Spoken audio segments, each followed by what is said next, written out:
Pessoal, começando então a nossa reunião de julho, né? Hoje é dia 5 de julho, aí gostaria de agradecer a presença de todos e todas aí. Em pauta hoje, gente, nós temos principalmente o nosso convidado aqui, que é o Ricardo Pigato, que foi convidado aí através da SERGS, né, para falar sobre Waste to Energy, né? Então, acho que a tradução seria, não sei se o waste seria desperdício, mas seria de lixo, né? Mas a conversão disso para Resíduos, né? resíduos, perfeito, conversão de resíduos para energia, né? Então, Ricardo, desde já gostaria de te agradecer, tá? Por estar aqui com a gente no Conset, nessa reunião de julho. A gente vai começar agora, assim, até as 12h15 a gente começa a apresentação do Ricardo, tá, gente? Eu só gostaria de dar, então, as boas-vindas a todos vocês e dizer que, em pauta, hoje nós temos, eu mandei ali no grupo de WhatsApp as atas de número 9, 10 e 11, que são referentes aos 3 meses passados, né? A gente ainda está em dívida das atas 5, 6, 7 e 8, tá? Mas a gente está trabalhando nelas, tá? Eu vou sugerir que a gente faça a aprovação delas depois da apresentação do Ricardo, certo? Na orelha. E o segundo ponto que nós temos também na nossa pauta de hoje é um ponto solicitado pela professora Rita, sobre um acompanhamento de uma... Acho que sobre o acompanhamento de uma ação do Conset que foi feita anos e anos atrás, muito antes da minha época, né? Sobre o incentivo de escolas a utilizarem robótica, né? Nas escolas.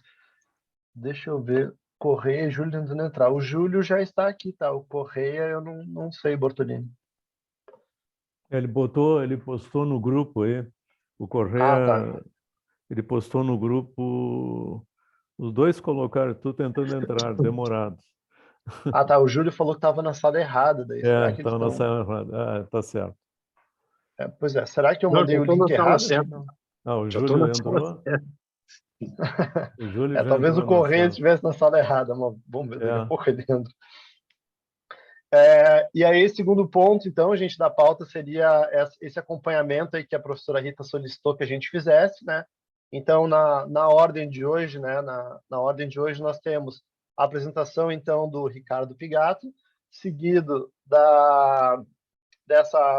desse comentário da Rita, né? Se a Rita conseguir entrar, ela mandou um WhatsApp dizendo que ela estava com a internet meio instável, espero que se resolva até lá.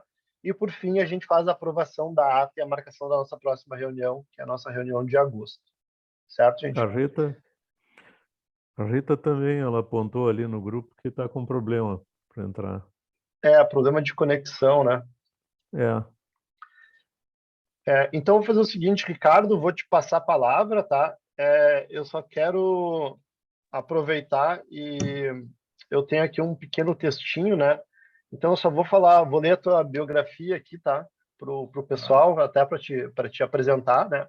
O Ricardo Pigato, então, engenheiro civil pela PUC em 82, com especialização em engenharia econômica pela PUC e Private Equity pela London Business School, MBA pela Fundação Dom Cabral e empresário no setor de energia desde 99. Além disso, ele é sócio fundador da Vira Engenharia e da RPI Energy Partners e atual presidente do conselho da Abragel, que é a Associação Brasileira de Direção de Energia Limpa, além de conselheiro da Sociedade de Engenharia, que é a SERGS, né?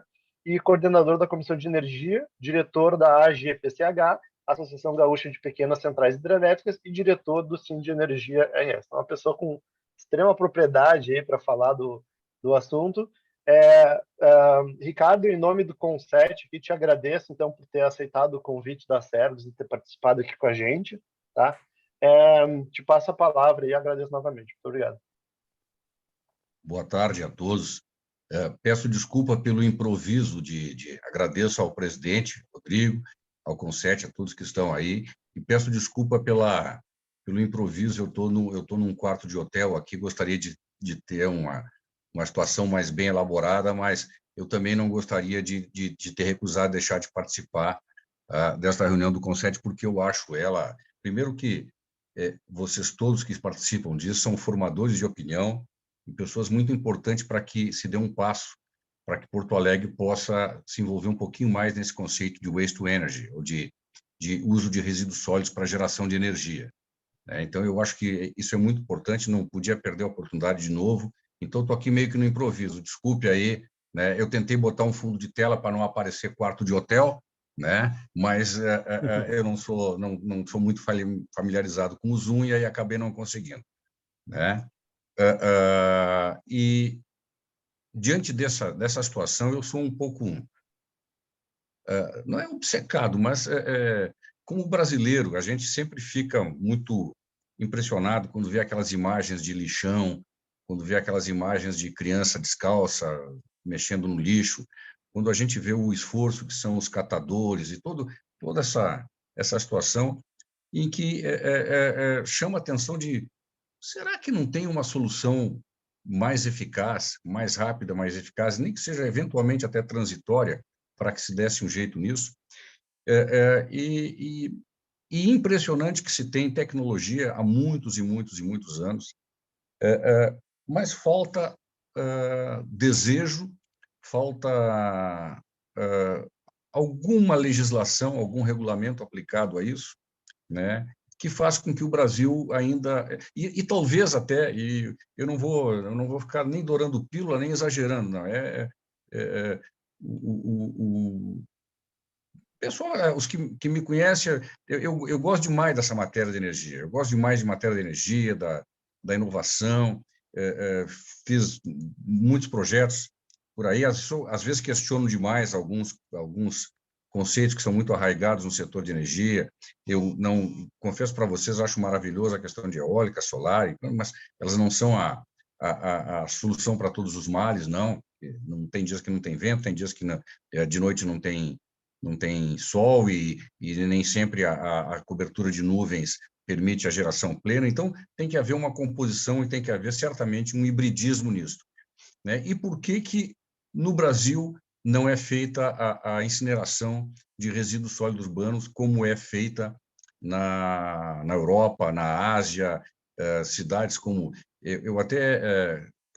Depois que eu preparar o material, eu mando via Bortolini para uso de vocês e até para se familiarizar um pouquinho mais, mas eu recomendaria que usem lá o Waste to Energy, Londres, Seul, Paris, Frankfurt, Hamburgo, Berlim, onde Oslo. Em Oslo tem uma usina, uma instalação de lixo, de tratamento de resíduo sólido urbano para geração de energia, que é um prédio belíssimo, né? Justamente com escolas do lado, com pista de esqui quando está nevando, é um negócio assim fantástico para tirar aquele astral de que está mexendo com resíduo sólido. E aqui em Porto Alegre, nós temos a cidade de Porto Alegre.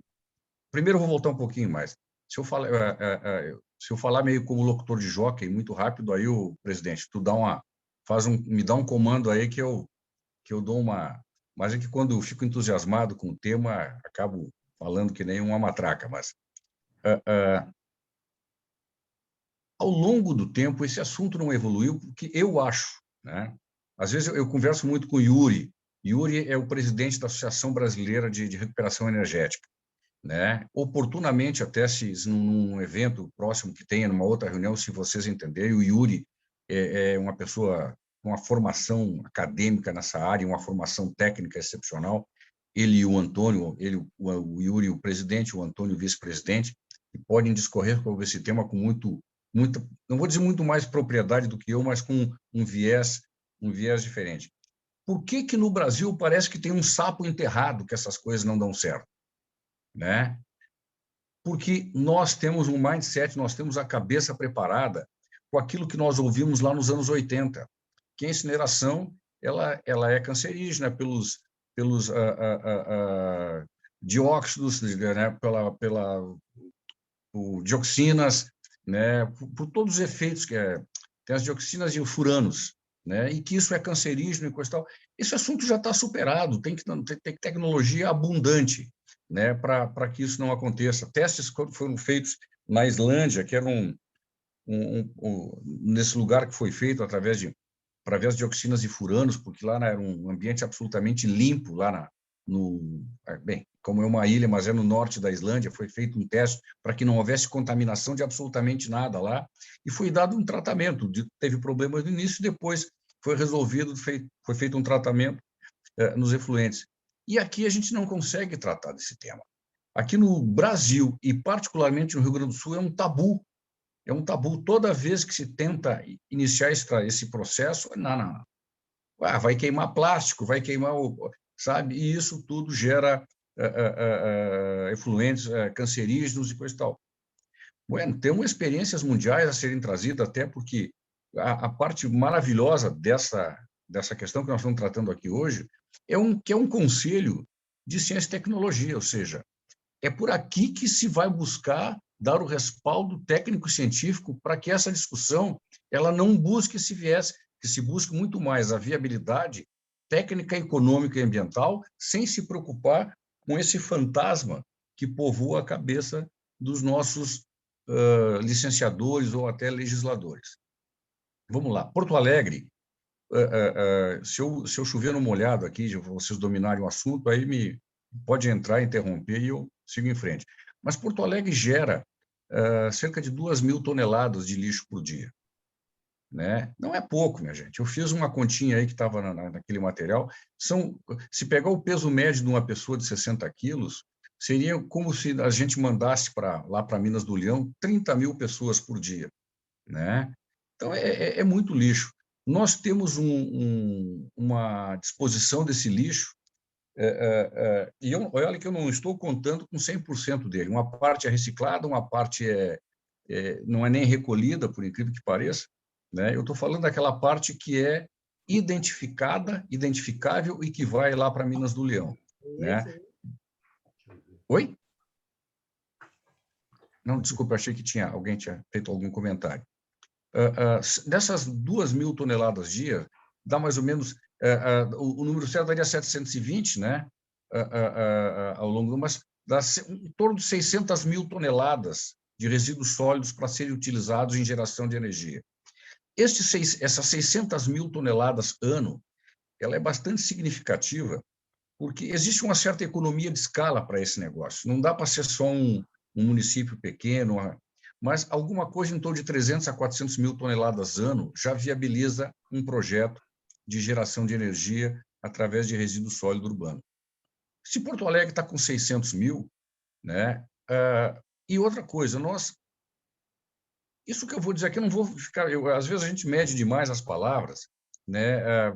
Para não atrapalhar os negócios dos outros, coisa tal, mas não é o caso. Aqui, eu não vou falar palavrão também, eu falo muito palavrão, tem meninas aí na sala, né? Mas eu não vou me preocupar muito com isso, né? Hoje está em torno de mais ou menos o porto-alegrense paga em torno de R$100 por tonelada para fazer essa disposição do lixo, né? Ok, maravilha, não temos outra alternativa do que hoje está sendo adotada, mas nós temos que viajar 100 quilômetros com esse lixo, né? Esse lixo viaja quase 100 quilômetros ou mais de 100 quilômetros, né? E a gente tem que pagar, os números que eu tenho de cabeça de alguma pesquisa, em torno de R$100 por tonelada.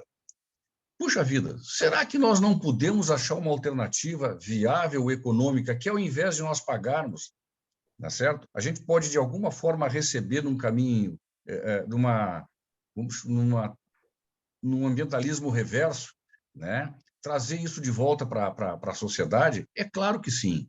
Né? Quando a gente faz estudos de viabilidade econômica, VTEAs de usinas desse tipo, o empreendedor faz uma conta de que ele tem que pagar para receber este combustível lá na usina. Ao invés de pagar, já poderia receber. E, além de tudo isso, a prefeitura, ou a comunidade, ou a população, vou chamar do contribuinte porto-alegrense, ele poderia receber esta energia para a questão de iluminação pública, de escolas, de creches, tudo isso porque a legislação, e depois eu vou entrar na questão do PL 924, né, a legislação, do jeito que ela está caminhando, logo em seguida vai permitir que tudo isso aconteça, né, e que hoje ainda as prefeituras têm algumas limitações para poder fazer. A prefeitura não pode ser um consumidor livre. Vou resumindo. O setor elétrico tem dois tipos de consumidor, o cativo e o livre, né? E o livre pode ser comprar energia de quem quiser e também pode ser autoprodutor. A prefeitura ainda não se enquadra nisso, mas vai se enquadrar. Diante disso, é muito razoável, porque se eu imagino o seguinte, Porto Alegre que seria capaz de gerar 45 a 50 megawatts. Isso dá para abastecer 15 a 20% da população da cidade de Porto Alegre, né? Mas não vamos apelar para essa área de quanto poderia perfeitamente atender 100% e com folga, em 100% da iluminação pública, de todas as escolas, da prefeitura, de tudo isso, seria um investimento com retorno, um investimento financeiro com retorno para a prefeitura.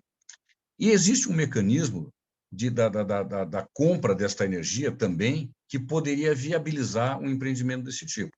O que nós precisamos fazer dentro da esfera municipal e estadual, a federal nem tanto, porque a federal acho que está mais preparada para isso, já tem regras para isso, né? É tratar de mudar a nossa forma de pensar e buscar o licenciamento ambiental. Buscar que não haja um processo de rejeição. E a questão do Conset eu acho muito importante porque a gente pode fazer um trabalho nisso.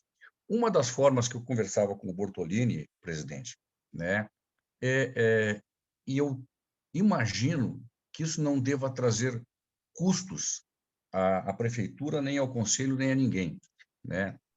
Seria apenas por hipótese, né? Isso é um devaneio, mas que se fizesse uma chamada pública, um convite para que entidades públicas ou privadas fizessem uma proposta de como usar isto em benefício de Porto Alegre, como seria esta geração, com a questão tecnológica, a questão que fizesse um EVTE, um estudo de viabilidade técnica e ambiental simplificado, que demonstrasse tudo isso e que fosse trazido para a prefeitura. A prefeitura, o conselho, com isso em mãos, pode propor uma PMI, uma PPP, alguma coisa desse tipo, para que o privado faça isso.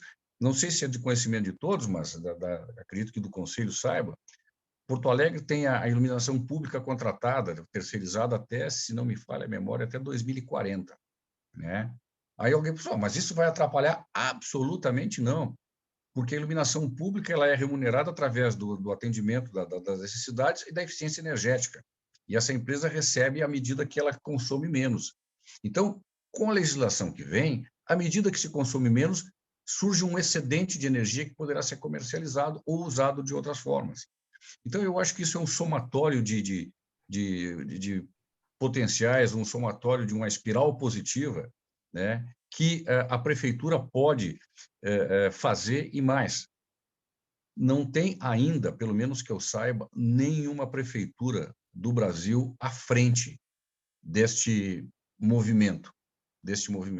E Porto Alegre pode, sem dúvida, encabeçar isso, porque até com o apoio da própria ABREM tentar transformar Porto Alegre como um ponto de referência no tratamento dos resíduos sólidos urbanos para a geração de energia e para que isso traga em benefício da sociedade. É bom que se saiba, né, para eventuais detratores que possam ser contrários à ideia, não se pode acabar com a coleta seletiva.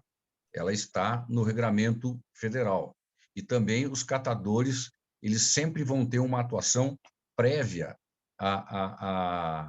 ao envio do resíduo para incineração. Isso é também obrigatório por lei e não haveria perda de receita ou perda para esse pessoal que vive através do processo seletivo do resíduo sólido. Por orientação do Bortolini, viu, Bortolini?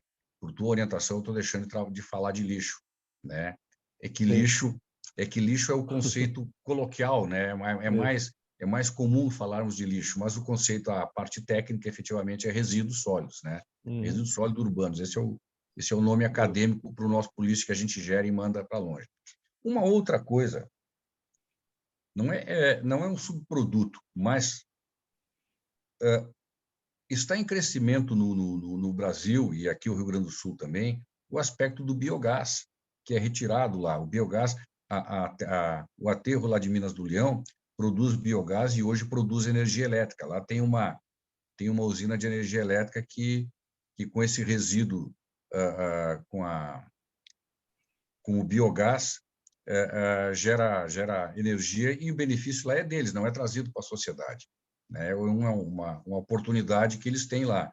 Eu acho que isso também poderia ou deveria ser uma oportunidade para, já que nós geramos o resíduo, e que houvesse esse retorno através do biometano ou do biogás. Deixa eu ver uma coisa aqui. Agora sim, agora melhorou. Agora eu estou vendo mais. Puxa vida, consegui apertar o botão certo aqui. Eu não via... eu acho que o Carlos Strei é meu colega de Jangadeiros. Não é, não? Pelo menos tinha uma imagem dele aqui que... né? Mas eu gostaria, se for o caso, que vocês fizessem alguma pergunta para me ajudar, porque daí eu tenho uma alavanca para poder tratar um pouquinho mais do tema. E não tem problema nenhum se vem uma crítica, pode até ser uma crítica pesada, viu? Né? Não tem problema nenhum, porque eu me sinto à vontade e acho que tenho argumentos bastante fortes o suficiente para contrapor. E se eu não tiver, eu vou buscar essas informações. Né? Por favor. Como é que eu estou de tempo aí, presidente? Ricardo, o tempo é todo teu. A nossa reunião, em teoria, vai até às 4, então nós temos 1h30 ainda. Né? Ricardo, eu sou uma pessoa bem leiga no assunto, tá? Então eu vou aproveitar para fazer uma primeira pergunta aqui. Eu queria entender, assim, o resíduo, o que exatamente é o resíduo. A ideia do waste to energy é que a gente queime, né, o resíduo, e aí o calor gerado pelo resíduo vai, né, naturalmente gerar uma energia. Então a minha pergunta é, o que serve como waste, né, como resíduo? O que serve como, por exemplo, é lixo orgânico, é lixo seco, basicamente qualquer coisa serve, minha primeira pergunta. E a segunda, qual que é o subproduto disso? O que sobra da queima? E o que a gente faz com esse produto daí? Muito bom. Vamos lá. Pela alta temperatura, que pode ser de 800 a 1.200 graus, se queima tudo. Se tira naturalmente metal, né, vidro, né, e concreto, se tiver alguma coisa de concreto ali tá? E o resto se queima tudo, né, com essa alta temperatura. Isso é um processo que, quando nós temos um processo seletivo, processo de coleta seletiva em incipiente ou até a matéria orgânica para compostagem também incipiente, como nós temos aqui no Brasil ainda, infelizmente, né? Esse processo de incineração, ele é um processo que resolve, né? Poderia ser utilizado, o lixo poderia ter utilizações mais nobres? Poderia, tá certo? Em alguns casos. Mas, por exemplo, nós reciclamos apenas 6% do lixo de Porto Alegre. De 4% a 6% é muito pouco. É muito pouco. O Brasil bota em lixões 40 milhões de toneladas por ano. Lixões, não é em aterros controlados. 50% do lixo, do resíduo sólido urbano do Brasil vai para lixão. Os outros 50% os outros 40% em aterro controlado e 10% de alguma outra forma, ou de pirólise, ou compostar, outros usos. Né? O resíduo, o que sobra, Rodrigo, é um pelletzinho, não é uma bolotinha, mas é um coisinho compridinho, preto, é uma cinza, um pouquinho mais que uma cinza, que pode se tornar um agregado da construção civil ou pode também se tornar também um agregado para a fabricação de cimento. Não se perde nada. Então, o vidro, o concreto e o ferro, e o aço, perdão, metais, são retirados na coleta seletiva, né? E depois o resto tudo é queimado, inclusive plásticos, né? E a matéria orgânica. O lixo brasileiro é um lixo muito úmido ainda. Então, ele tem um poder calorífico baixo, né? Então, ele precisa de mais lixo para gerar a energia do que comparado com o resíduo sólido urbano da Europa. Né? O nosso resíduo sólido urbano, infelizmente, ainda é 2 vezes menor em termos de poder calorífico, quase 2 vezes menor que a Europa ou os Estados Unidos. Mas é isso. E, Ricardo, outra pergunta. qual que é a diferença de waste to energy e de energy recovery? Porque, se eu não me engano, esse é o termo que a Amazon usa para quando ela tem, sei lá, produtos que são retornados a ela, etc. e tal, e eles não têm o que fazer com o produto, eles basicamente fazem a mesma coisa, né? O processo seria equivalente. Tanto que o mais comum usado no mundo é o waste to energy, mas hoje se usa mais a recuperação energética, que é para fechar o ciclo, para fechar a cadeia. É um conceito mais moderno, mas tem razão. É o uso do que seria o resíduo, né, para recuperar através de energia, ou outro tipo de recuperação. No caso aqui é energia. Né? Eu estou tratando de recuperação energética elétron, né? Porque energia não é só elétron, energia é petróleo, é temperatura. Uma outra coisa que é interessantíssima, né? Quase que eu esqueço isso. Essas plantas, elas também podem fazer cogeração. A cogeração é agregar nas proximidades onde fica esta usina de recuperação energética, vamos tratar assim, né, de queima de resíduo sólido urbano, ela pode mandar vapor para geração de frio ou de calor para indústrias que requeiram isso. Isso ou seja, se colocado, se implantado um sistema desses próximo a um distrito industrial, por exemplo, né, tu também pode aproveitar muito a cogeração. A cogeração do Brasil é muito usada com gás natural, né, e biogás ou biometano, né, mas também pode ser através de resíduo sólido. Na Alemanha se usa muito, eles fazem a separação de gases, né? Então, CO2 vai para uma indústria, parte do oxigênio vai para outra, eles fazem toda uma separação, mas isso ainda é caro. Pois não, Rita? Vamos pegar. Tudo. É o seguinte, já que está resolvida, entre aspas, a situação dos catadores, está resguardado o trabalho deles, tá? O que ainda limitaria em Porto Alegre a implantação desse processo? Fora o pensamento da década de 80, que aí está na gente trabalhar esse conceito e atualizar as pessoas, entende? Em termos, como tu apresentasse, grupos que fizessem um pequeno projeto ou mini proposta, tá? O que causaria, o que ainda teríamos como pedra no sapato para avançar? Pois olha, Rita, atualmente já teve, eu acho que a questão econômico-financeira já está, a equação econômico-financeira já está resolvida ou está em solução. Então, eu acho que hoje fazermos crer que os gases das emissões atmosféricas através da queima de resíduo sólido urbano, que possam gerar dioxinas e furanos e coisa e tal,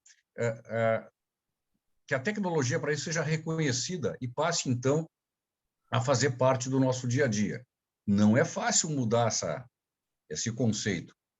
Nós precisamos, eu acho até, por isso que, reportando o que eu comecei falando, num grupo desse seleto, como um Conselho de Ciência e Tecnologia, que a gente vai conseguir levantar esta tese, ter as nossas convicções, e depois que tivermos essas nossas convicções, a gente deixa de ser avaliado, porque o empreendedorismo nessa área acaba sendo mal interpretado, é levado para um lado tipo assim, ganância, usando isso querem prejudicar assim, assim, assado. Não é isso, juro. Eu tenho uma visão bem diferente disso. Eu acho que dá para agregar as duas coisas, sim.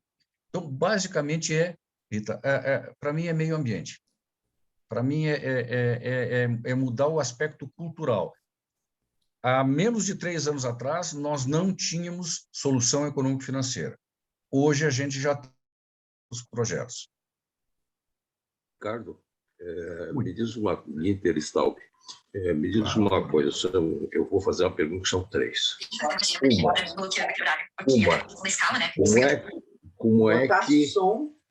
Como é que resolve o problema quando queima esse calor? Isso não vai para poluição? um ponto. O outro ponto é, por exemplo, com tanto lixo que se joga nos rios, segundo uma matéria que foi publicada recentemente, com a participação de universidades, os peixes aí na Lagoa dos...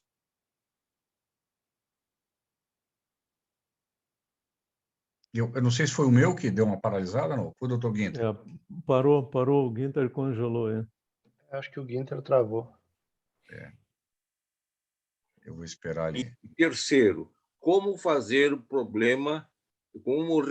o problema da educação das pessoas para não jogar lixo na rua, que a gente caminha por aí e vê lixo por todos os cantos. O problema é educacional. Nós não podemos incluir uma cadeira nos cursos primários, secundários, né, sobre educação ambiental, sem entrar em problema de autorização de MEC, não sei o quê. Não, nem. Vamos tentar trazer. Eu vou tentar falar da parte que eu me compete, né? Eu não vou entrar em outras searas.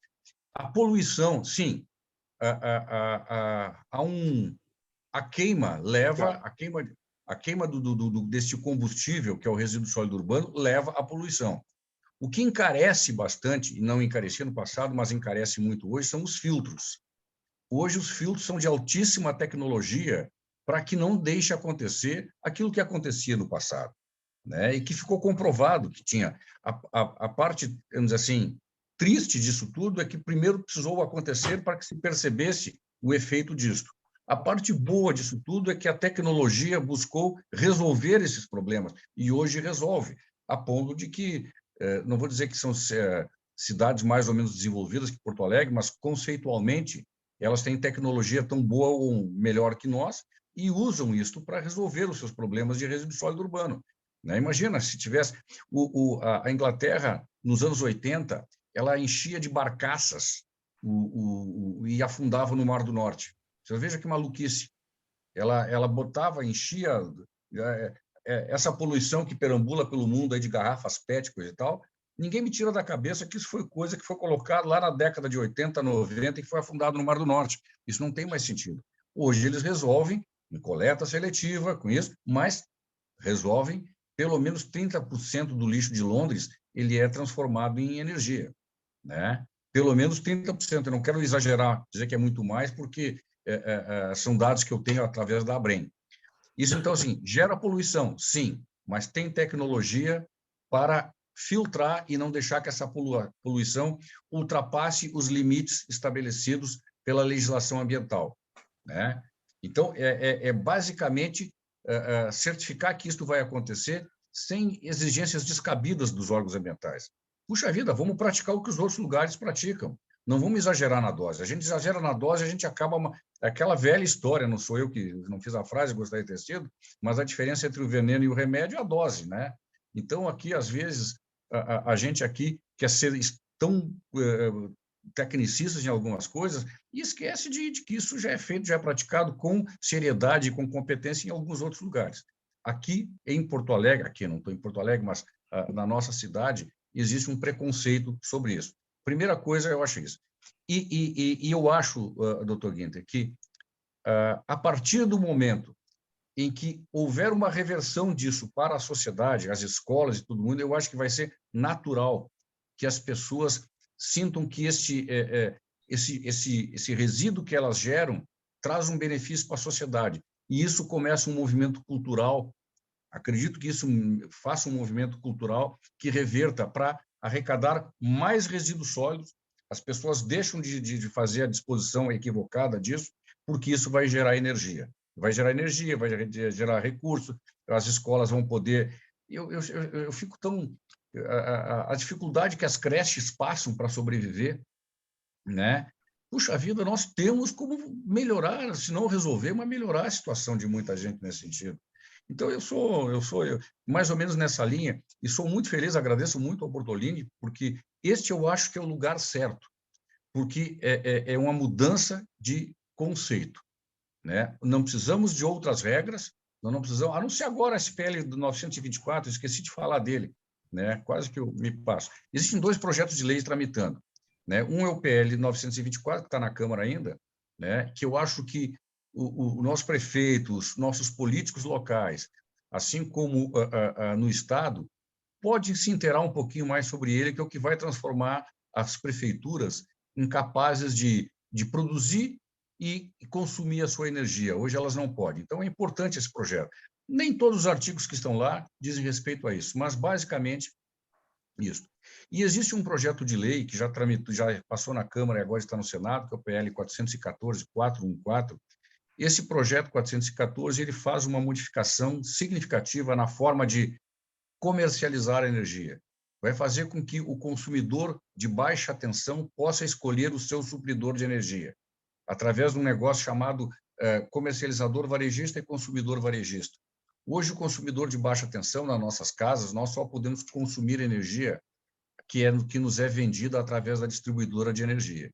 Né? No futuro, que não vai demorar muito, né, serão 32 meses após a publicação da lei, né, que era para ter passado agora em julho, mas acho que não vai passar, estamos no período eleitoral, mas deve chegar ali na frente, vai permitir que nós possamos escolher os nossos supridores de energia, se a gente quer uma energia mais verde, uma energia mais assim, mais assada. E vai permitir que os excedentes de energia, que pode ser que a prefeitura gere um excedente de energia, possa ser, inclusive, comercializado ou ser creditado à prefeitura para uso futuro. Então, são esses pontos assim, e continuo à disposição aqui se tiver mais alguma pergunta, porque ajuda a resolver, a esclarecer. Eu teria uma pergunta, Rodrigo? Eu acho que a Rita tem uma pergunta, né? Ah, tá. Me diz uma coisa, Pigato. Tendo em vista que existem marcos com essas duas leis, novos marcos regulatórios, tá? Nós deveríamos nos organizar para estabelecer o nosso marco regulatório da cidade. Seria o primeiro caminho. Tá?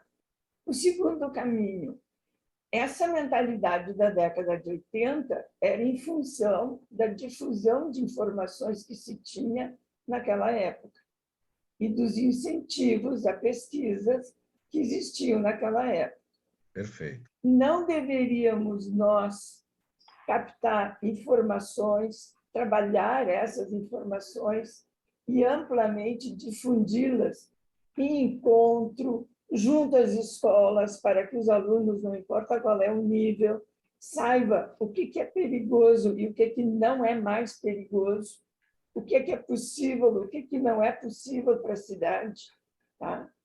Não deveríamos ser esses alternativos, dois caminhos que possam ser seguidos para a gente poder, de um lado, quebrar esse tabu da década de 80, afinal de contas, nós já passamos quase 100 anos. Yeah. E, por outro lado, nós trabalharmos com um marco regulatório, não digo que se antecipe, mas que se acelere, de sorte que, quando sai uma lei, rapidamente nós possamos ter o nosso marco regulatório, porque a gente já vem estudando sobre ele. A gente só não adapta. Esperar que a lei aconteça. A gente só adapta o que a gente tiver criado e se antecipado, ou seja, sendo proativos nisso, adapta a legislação que efetivamente saia. Mas aí são ajustes aqui, ajustes ali. Eu sou 1.000.000% favorável, porque eu acho que essa ação proativa ela já vai criando conceitos, né? Eu comentava com o Bortolini também. Quando sai uma legislação nova, às vezes ela vem carregada de um preconceito, que ela foi criada para isso, ela vem com uma carga de politização muito grande em cima. Né? E aí, nessa carga de politização, aí tem os aliados e os inimigos. Quando, na verdade, às vezes, uma legislação dessas vem com um espírito contributivo, de fato. E se a gente, num ambiente não acadêmico como é, mas semi-acadêmico, vamos dizer assim, de ciência, né, a gente consegue se preparar e ir formando para quando isso acontecer, né, eu acho que a gente vai despindo o preconceito de uma regra nova que ela não está vindo para proteger um ou outro, Isso sempre tem. Isso agora criaram agora para fazer isso, criaram. Não, né? É uma regra que, por incrível que pareça, vou dizer, não me perdoe, não quero má interpretação, mas às vezes o Congresso também vota coisa boa, viu? Né? Sabe? Às vezes isso acontece, né? Mas muito boa, eu acho excelente. Eu acho que a gente, inclusive, presidente, eu não sei se é possível ou não, mas eu me disponho, se for o caso, a critério de vocês, quando estiverem debatendo aí na parte na continuidade da reunião, se tiverem interesse, eu peço para o Yuri e para o Flávio, para o Antônio, fazer não digo um webinar, mas uma reunião específica, extraordinária do Conselho, para que eles se preparem para falar com bastante qualidade, com tecnicismo, porque o Flávio morou muitos anos na França, ele foi responsável pela implantação de pelo menos umas 3 ou 4 plantas dessas na Europa. Então, ele domina a matéria, e eu não tenho dúvida, ele é gaúcho, ele mora em Brasília, mas eu peço a eles para a gente organizar uma reunião específica aqui, extraordinária do Conselho, para que eles possam disseminar um pouquinho mais esse conceito, se entenderem que vale a pena. Ricardo, eu pergunto o seguinte, não é possível vocês elaborarem tipo de um currículo para fazer palestras e combinar com a prefeitura, com a área de educação, para pelo menos fazer algumas palestras para os alunos, entende? Olha, o lixo é isso, é aquilo, pode fazer isso que você está falando aí, né? Não precisa ser uma coisa formalizada por ministério, por lei, por aqui. Eu estou dizendo uma coisa informal. Olha, semana que vem, em tal hora, vai ter uma palestra de alguém sobre este assunto, né? E daqui a 2 meses vai ter outra palestra do Ricardo, sabe? Então, eu acho que é uma coisa desburocratizada, sem novos custos, mas mexendo na educação dos nossos jovens para que, no futuro, esse assunto de lixo e resíduos tenha um tratamento melhor, mais digno para a natureza e para as pessoas. Doutor Guinter, eu tenho... Desculpe. Não, é só para responder para o doutor Guinter. Eu não tenho dúvida, eu vou pedir ao Yuri e ao Flávio, né, eu vou transmitir esse pedido, e eu não tenho dúvida da resposta deles, vai ser sim, né, porque hoje ficou muito fácil fazer um webinar, né, muito fácil. A questão é das pessoas acessarem ou não, mas o Flávio comentar, fazer um speech de meia hora que seja, sobre os benefícios, né, e sobre como é que funciona a energia circular, o tratamento de tudo isso, eu não tenho dúvida que eles vão aceitar, mas eu naturalmente não vou aceitar por eles, mas eu já lhe digo que eu transmito que em seguida eu boto ele em contato com o Rodrigo e aí para poder fazer isso, né? Pessoas excepcionais, são pessoas... Eu penso que o Rodrigo, como presidente do Conselho, poderia organizar isso, hein, Rodrigo, junto com a prefeitura, certo? Já que é o Conselho Municipal, né? É um órgão ligado à prefeitura, para começar a ter palestras do Ricardo, Flávio, de outras pessoas, para os alunos, por exemplo, do ensino primário e municipal. Deixa eu só colocar... Nagel, tu levantou a mão, acho que já tem um tempinho. Tu gostaria de perguntar alguma coisa? Isso. Boa tarde, presidente, nosso convidado, a todos. Tem algumas coisas assim na sociedade que a gente custa acreditar o porquê que não acontecem, né? Gerar energia a partir do lixo é uma delas, né? E em 2017, eu estive na Alemanha e eu visitei uma planta, se não estou enganado, foi em Nymburk, ali perto na parte norte da Alemanha, né? Perto de Hannover, para aquela banda lá. Isso. E naquela ocasião, aliás, a Alemanha, eu acho que, se eu não estou enganado, me ajude aí, não sou completamente leigo no assunto, Pigato, mas me ajuda aí. Se não estou enganado, a Alemanha tem mais de 60 usinas já. Ela é líder, ela é líder mundial disso. Isso, eu acho que é um dos... na Europa, acho que é a Alemanha, a Bélgica, a Holanda, Suécia, Suíça e mais um. São seis países que são exemplos na União Europeia.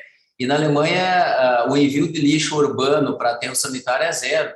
Já naquela época, lá nos foi dito isso, né? E a gente conheceu o processo todo ali, enfim, né? E foi espantoso, assim, os valores de investimentos para finalizar e botar em operação uma planta, sim, de espantosamente baixos os valores, proporcionalmente falando, assim, a entrega. E aí a gente se pergunta, né, qual é o gatilho que precisa ser apertado, assim, para o Brasil começar a fazer isso nos municípios, assim. Então, eu vejo isso como mais uma das coisas que a gente custa acreditar, como é que não acontece, né? Seja aviação regional, por que não acontece aviação regional? Trem, e por aí vai, né? Tantos dilemas, assim, que custa, a gente, parece tão fácil, basta ter vontade política, cria lei, regulamenta, abre um edital, olha, estamos aqui, ó, quem quiser vir construir usinas aqui, pode vir, o Rio Grande do Sul vai construir 50 usinas. Não sei qual é o gatilho que falta, quais são as resistências, por que não anda esse assunto? Sabe, Nago, primeiro, eu só quero dizer o seguinte, que eu vi que era do Senac, né? Uma vez por mês, eu dou um curso de empreendedorismo para jovens carentes e me baseio no material feito pelo Senac. É excepcional, né? Acho que deu uma falha aqui na minha conexão aqui. Sim, Pegado, tu trabalha na faculdade Senac. Uma vez por mês eu dou um cursinho rápido de empreendedorismo para jovens carentes, de faixa de 14 a 16 anos. E me baseio, eu uso o material do Senac de empreendedorismo, que é excepcional. Eu não sei como é que isso transita aí dentro, mas, olha, parabéns, viu? Porque é motivo de orgulho aí. E a forma com que eu uso o material, e digo que é o Senac, porque esses jovens têm que procurar isso também, é excepcional. Mas vamos voltar aqui. Obrigado. Quando eu comecei a conversar, parece que tem um sapo enterrado. Tem uma pessoa que diz o seguinte, é difícil fazer o simples e provar o óbvio, né? Como é que pode isso a gente não... Porque nós...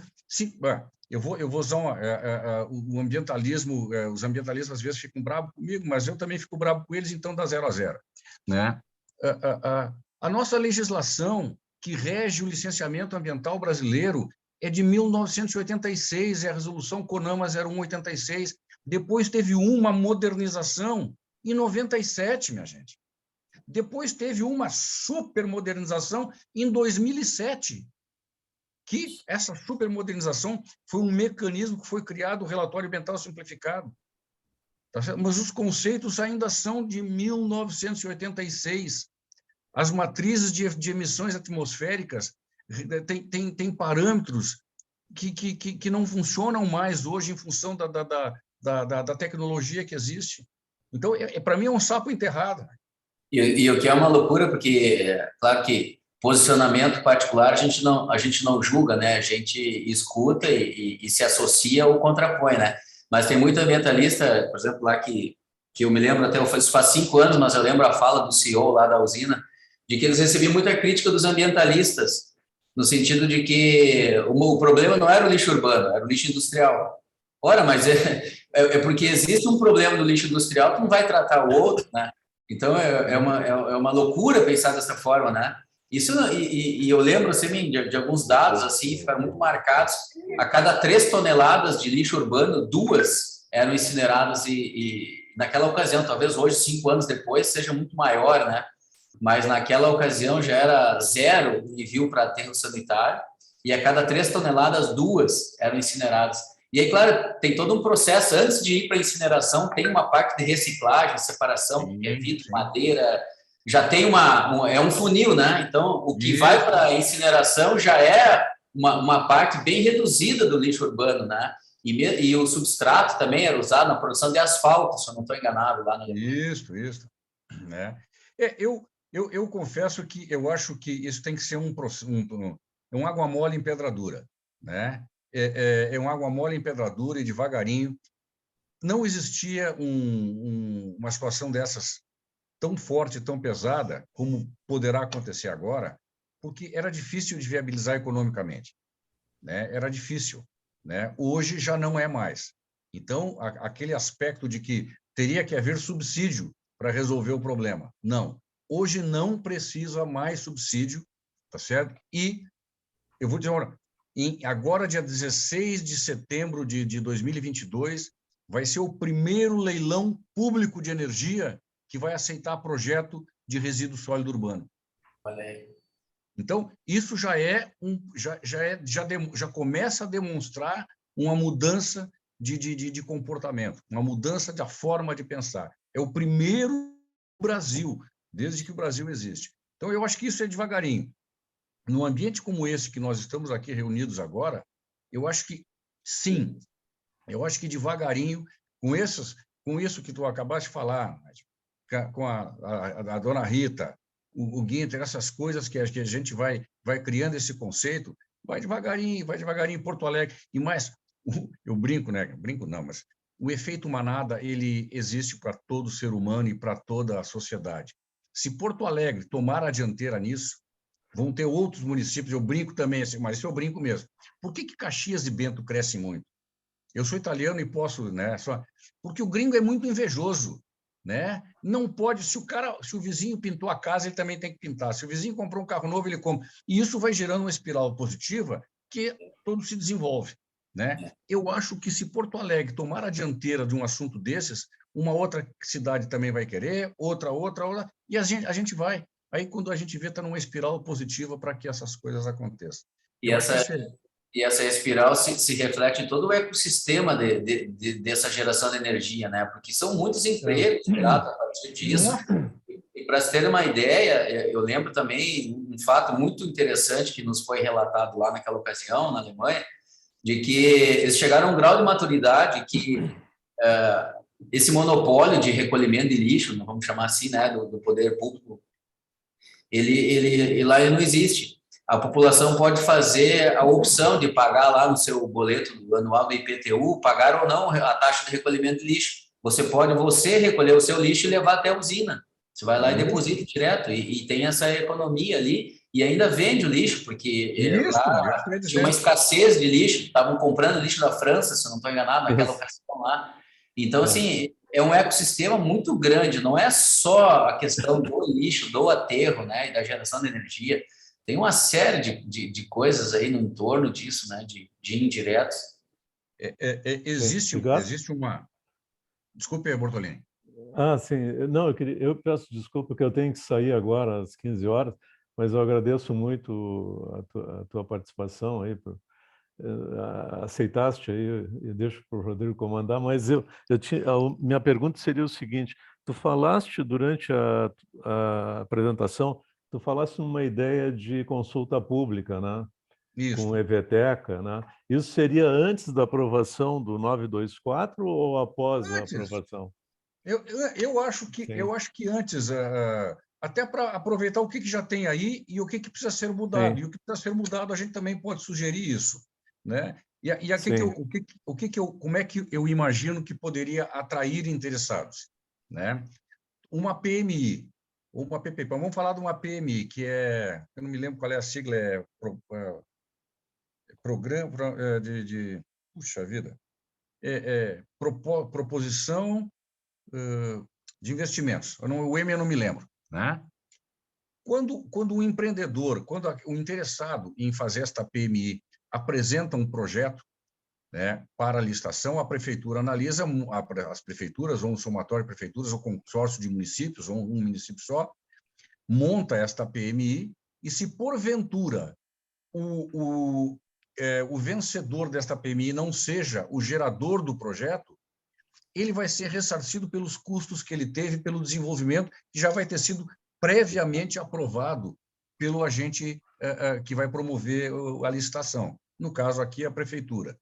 Neste caso, o que poderia ser? Aqueles que apresentarem projetos e o seu projeto venha a ser escolhido, ele passa a se candidatar a receber um valor aprovado pela prefeitura quando fizer o projeto, que quando esta PMI acontecer, ele vai receber. Então, ele já faz, ele não vai trabalhar de graça. Ele vai simplesmente fazer o melhor, se vai ganhar um concurso, vamos chamar de concurso, e este concurso, quando isto acontecer, ele vai ser remunerado pelo trabalho que ele fez, porque já está previamente aprovado pela prefeitura. Então, não existe um trabalho gratuito, né? E também não existe, quando existe essa gratuidade, às vezes a gente é obrigado a receber projetos de má qualidade. Neste caso, não há gratuidade e a gente recebe um trabalho de boa qualidade, porque é a preparação de uma eventual PMI no futuro. Eu acho que isso pode ser lançado. Tá certo. Obrigado, Pigato. Obrigado. Bem, pessoal, eu vou deixar vocês à vontade. Mas, por favor, Rita, por favor. A partir do que o Nagel colocou e a partir do que tu estás colocando, eu creio que essa sensibilização, esse mosquitinho que a gente quer que voe, e, Rodrigo, a equipe de vocês não vai indicá-lo nem exterminá-lo, tá? Com o mosquitômetro. Mas, na realidade, nós poderíamos, por exemplo, contatar com o Instituto Alemão, tem uma atividade cultural e científica muito importante aqui em Porto Alegre, para trazer alguém e contar como é que isso traz, entende? Como é que isso é feito lá. Isso Ou seja, também é muito bom. começarmos a mostrar concretamente de países exitosos, nós podíamos chamar, entende ele, podíamos chamar algum pesquisador, entende? Ou alguma empresa que esteja trabalhando junto. Nós teríamos que fazer um trabalho de captação de pessoas que têm experiência para apresentar, entende? Na metodologia ou na modalidade a menor custo, tá? E de maior abrangência. Para começar, entende, água mole em pedra dura, mas se nós não tivermos água para começar a distribuir para as pessoas poderem se dar conta, epa, tem alguma coisa aí que é diferente. Entende? A senhora as sabe que... experiências dos filtros, entende? Alguém que fale do filtro, Isso. Alguém que dê o detalhe técnico do filtro, para os ambientalistas deixarem de lado o seu lado ideológico e começarem a pensar mais no seu lado técnico. Porque contra a técnica difícil é a gente repudiar, né? É. A senhora sabe que eu às vezes faço comentários, palestras em eventos de energia, e eu sempre peço que a gente dissemine mais as informações, porque é fácil pregar para convertidos, né? O difícil é fazer a conversão dos não convertidos. E esse é um trabalho muito grande que o Conset tem, né? De procurarmos, ao longo dos próximos passos, fazer a conversão dos não convertidos. A Câmara Brasil-Alemanha, em Porto Alegre, é muito forte, muito forte. É muito forte, e eu tenho certeza que empresas como Siemens, que é altíssima tecnologia nisso, teriam o maior prazer, o maior orgulho em ajudar a gente nesse processo de disseminação das ideias.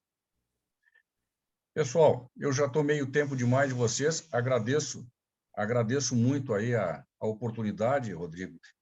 Tem os meus contatos, né? Eu já vou falar com o pessoal da Abrem e vou colocar, se me permite, colocar eles em contato contigo, tá? Para que a gente possa já iniciar pelo aquilo que o Dr. Ginter pediu, e também para que eles possam aqui, eventualmente, fazer uma palestra específica de uma eventual também reunião extraordinária do Conselho. Tá? Ricardo, eu que te agradeço aí pelo teu tempo, pela tua palestra, por todas as informações que tu compartilhaste conosco. Nós temos aqui 2 conselheiros no Conset da SMAMUS, né? Que é a Secretaria Municipal. Sim, sim. Eu sempre esqueço, Secretaria Municipal do Meio Ambiente, Urbanismo e Sustentabilidade, se eu não me engano. Essa nossa reunião está sendo gravada e a gente vai disponibilizar ela no YouTube do Conset. Então, toda essa conversa está lá, tá, Ricardo? Inclusive, a gente pode mandar o link para eles darem uma olhada e talvez, inclusive, convidá-los a participarem dessa nossa próxima reunião. Excepcional, excepcional. Tá?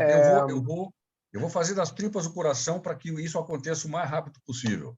Eu acho que esses conceitos de economia circular, ESG, né, que está sendo muito utilizado e às vezes mal utilizados, né, eles precisam ser aplicados na prática, né? E eu acho que Porto Alegre pode ser pioneira, pelo menos aqui no Brasil, nesta linha aí, com a ajuda do Conset aí.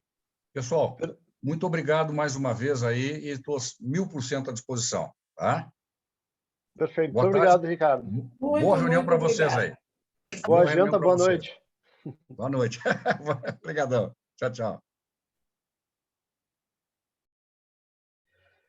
Bom, pessoal, seguimos aqui a nossa pauta, tá? Nós temos mais 2 itens.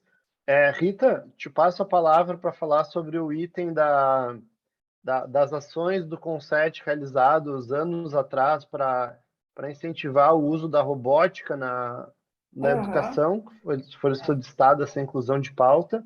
E depois eu passo para aprovação das atas, tá, gente? As atas eu coloquei ali no grupo de WhatsApp, nós temos 3 atas a serem aprovadas ali, que são as atas 9, 10, 11. Rita, tens a palavra. Eu estava localizando aqui o que a escola me apresentou. E quero antes trazer um pequeno pano de fundo, gente. Na administração do Fogaça, tá? As escolas já estavam mais ou menos encaminhadas ou desejosas de trabalhar com robótica. Tá? Tanto é que houve uma reunião de empresas, tá, que ofereceram o equipamento básico para eles iniciarem o trabalho. Tá? O Bortolini saiu, mas o Bortolini pode me dizer quais foram as empresas que ajudaram essas escolas. Foram várias escolas. Tá? Tanto é que o Conselho, quando da sua reunião, a sua conferência, perdão, na época do Fogaça, chamou umas escolas, e entre elas esta a qual estou me referindo, a Escola Municipal Heitor Villa-Lobos, tá? Para apresentar o que as crianças vinham fazendo. Tá? E o Fogaça, naquela oportunidade, disse que iria dar o máximo apoio. E realmente foi dado. Naquele ano, por ocasião da Semana de Ciência e Tecnologia Nacional, novamente as escolas se apresentaram e quem se destacou de novo foi a Escola Municipal Heitor Villa-Lobos. Tá? Bom, passaram-se 15 anos, gente. Algumas escolas deixaram, algumas escolas desistiram, algumas escolas não foram capazes de negociar com a prefeitura, se fecharam na sua bolha, entende? E terminaram morrendo. Essa não. Essa realmente tinha 2 professores da testa, entende? Muito ágeis. Tá? E o que é que eles fizeram? Eles se inscreveram, tá? Desde 22, se inscreveram em vários campeonatos. Tá? Então, a escola é campeão da Olimpíada Brasileira de Robótica em 11, 12 e 13. Representou o Brasil na RoboCup Mundial no México, perdão, no Brasil em 2012, no México em 2013, na Holanda 2014, tá? E no Brasil de novo em 2014 e no Canadá em 2018, onde recebeu o prêmio de melhor apresentação na modalidade on stage. Tá? E levou também, foi campeã, tá? Em 2010 e 2011. Além de outros prêmios nas temporadas, neste ano de 22, tá? Recebeu o design de robô na FLL, classificando-se em 10º lugar entre 32 escolas, na maioria privada. Tá?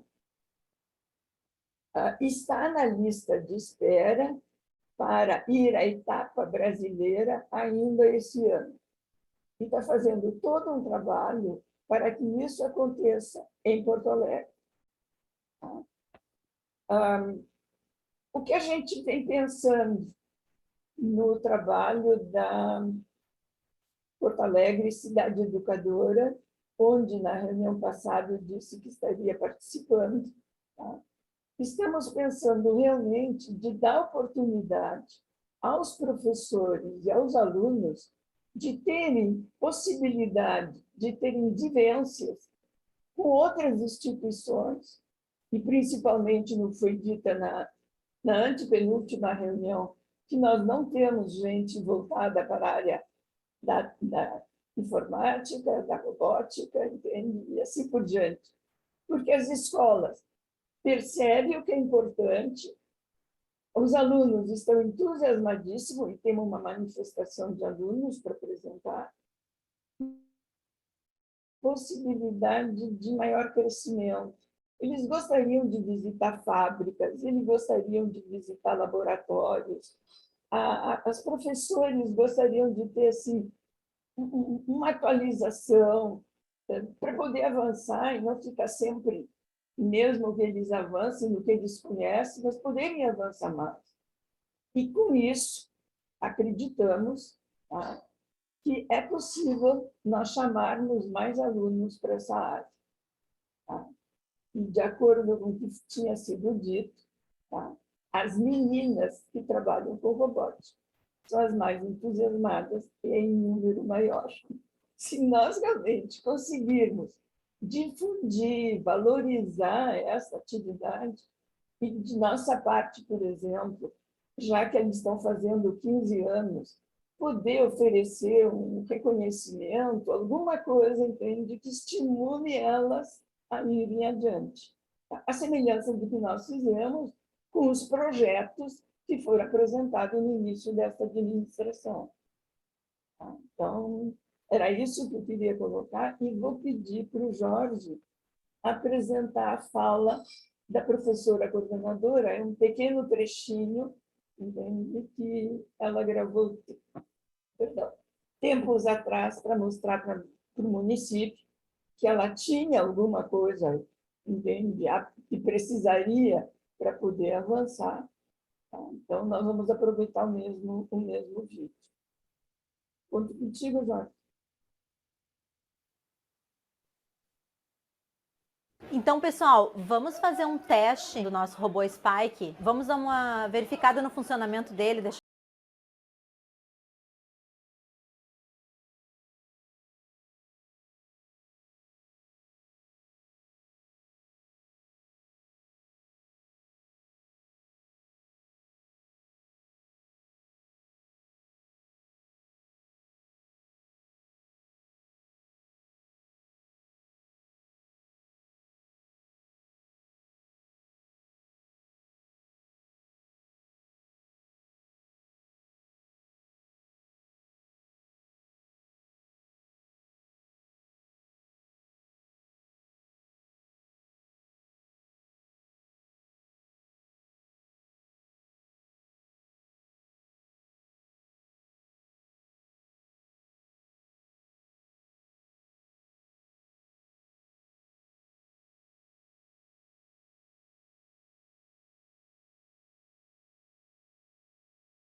Então, perceber, entende, como é que eles trabalham, e principalmente o que a menina disse, o emocional e o intelectual, entende, estão bem paralelos, bem equilibrados.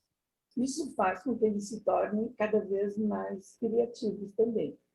Tem todos os estudos, entende, que comprovam isso.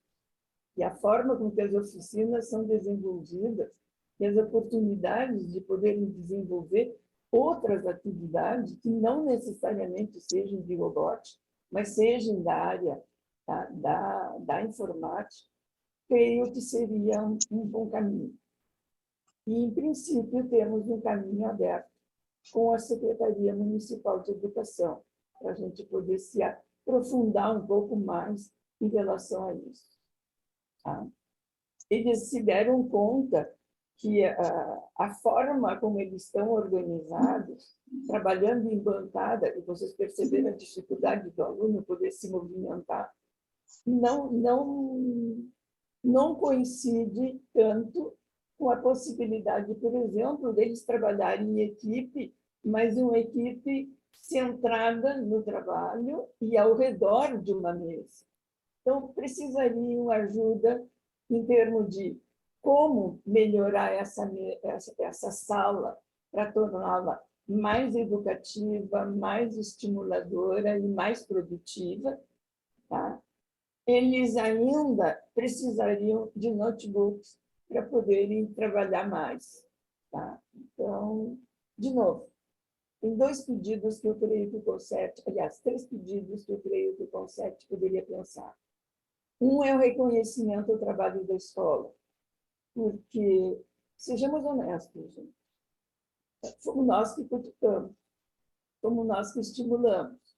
Eles atenderam, a administração na época ajudou, e agora está querendo ajudar de novo. O segundo é dar oportunidade para alunos e professores poderem ter seus olhos mais abertos diante de todas as possibilidades que se tem. E nesse grupo existem empresas desta área, existem universidades, tá? Que poderiam ajudar esse pessoal. Tá? E o terceiro, realmente vermos em que materialmente poderíamos encaminhar para que não seja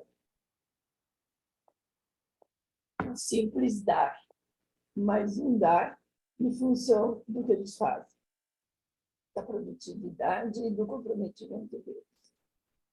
Era isso que eu queria apresentar a vocês e ficarmos felizes. E nós já temos algumas acabativas que duraram 15 anos. Temos nossos 25, entende? Temos 15 já que, paralelamente, começaram a caminhar um empurrãozinho que a gente deu. Era isso. Correia, queria dizer alguma coisa? Eu abro a palavra aí, gente, quem quiser comentar. Qual a tua sugestão de encaminhamento, Rita?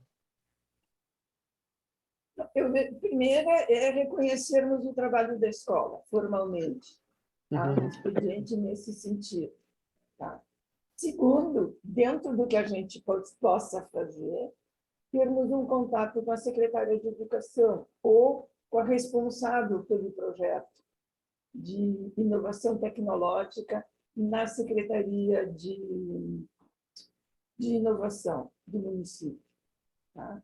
Até para ver se existem outras escolas que fazem outros trabalhos e a gente termos esta visão, até porque isso encaixa com uma das nossas diretrizes. Tá? Então, realmente, podermos dar uma encaminhada nesse sentido. Tá? E terceiro, ver dentro do que, principalmente, por exemplo, que tipo de apoio elas vão precisar, a escola vai precisar, e o município vai precisar para que o evento aconteça em Porto Alegre. Nós, como parceiros, na viabilização desse desejo de alguém que vem trabalhando e vem se mostrando não só em Porto Alegre, mas fora de Porto Alegre e fora do país. Né? Então, eu penso que são esses movimentos que vão tirar do letargismo em que muitas das nossas escolas estão, porque não estão vendo perspectiva, não estão vendo possibilidade, não estão se sentindo, entende, viáveis. Tá? Estão cheios de receios, cheios de frustrações, com poucas expectativas. Eu creio que esse é o momento que nós estamos falando de inovação, em mudanças, tá? melhorarmos as pessoas e melhorarmos as infraestruturas para essas pessoas poderem trabalhar. Tá? Então, esses seriam meus encaminhamentos. Rita, sobre o primeiro encaminhamento, eu acho que é super tranquilo, né? A gente pode ver uma proposta de texto de reconhecimento, assinar e enviar para ela. Sobre os outros dois, na reunião passada, nós definimos uma subcomissão sobre novos métodos de ensino compostos por ti, representantes do ITD e da Maria da Graça. Uhum. Eu acho que talvez a gente poderia agregar dentro dessa subcomissão a questão da robótica e essa parceria, essa conversa com a própria prefeitura. Não sei, eu estou vendo um pouquinho diferente. O primeiro grupo, em termos de metodologia, era para aumentar o número de candidatos para o vestibular e maiores condições de pagamento de mestrandos, doutorandos, estagiários. Entende? Era isso que a gente conversou, é sobre isso que a gente está pensando. Não avançamos em função do presidente do SINEP, entende, ter se licenciado. Então, tem um ambiente meio conturbado aí, tá? Que a gente queria primeiro começar a trabalhar, entende, com escolas, ensino médio. Então, nós estamos esperando que a coisa acomode, para aí sim começar a deslanchar. Tá? E, ao mesmo tempo, o Paulo do ITD estava no estrangeiro, entende, divulgando coisas que o Instituto vinha fazendo e participando, se abastecendo de encontros lá fora para trazerem subsídio para nós aqui dentro. Tá? Este aqui eu vejo mais para a educação fundamental, que é aquilo que tanto o Guinter fala, entende? Porque a Secretaria Municipal de Educação tem esse âmbito apenas, entende? E não é apenas uma questão de metodologia, é uma questão de qualificação de professores e de projetos que eles executam. E qualificação que eu digo assim, é melhoria, é atualização, é ampliação, porque, pelo visto, não são bem qualificados, né? Eu tenho um nível de qualificação, mas é abrir espaço para que esses professores possam se aprimorar. De novo, dando estímulo para que outros se aprimorem e, consequentemente, nós podermos deslanchar isso lá de nível do ensino fundamental. O outro caso seria o ensino médio e superior. Então, não vejo como o mesmo projeto, entende? São dois projetos. Seria uma segunda subcomissão, então. Isso. Bom, a minha sugestão de encaminhamento seria nós procurarmos, então, um representante dessa subcomissão, a criação, de fato, dessa subcomissão e o acompanhamento por nossa parte nas próximas reuniões. Talvez a maneira mais fácil seja, talvez, divulgar a ideia ou divulgar mesmo esse vídeo aqui ali no nosso grupo, né? E ver se a gente tem algum voluntário que possa encabeçar essa subcomissão. Posso me oferecer como uma integrante, até Claro, sem dúvida. ter 15 anos de acompanhamento remoto, discreto. Né? Mas sim, precisaria de mais algumas pessoas. Tá? Em nível de município, a coordenadora de inovação da prefeitura, em nível municipal, tá? Também se propõe a ajudar. Agora teríamos que ter mais alguém aqui dentro do conselho, né? Concordo, eu estou de acordo.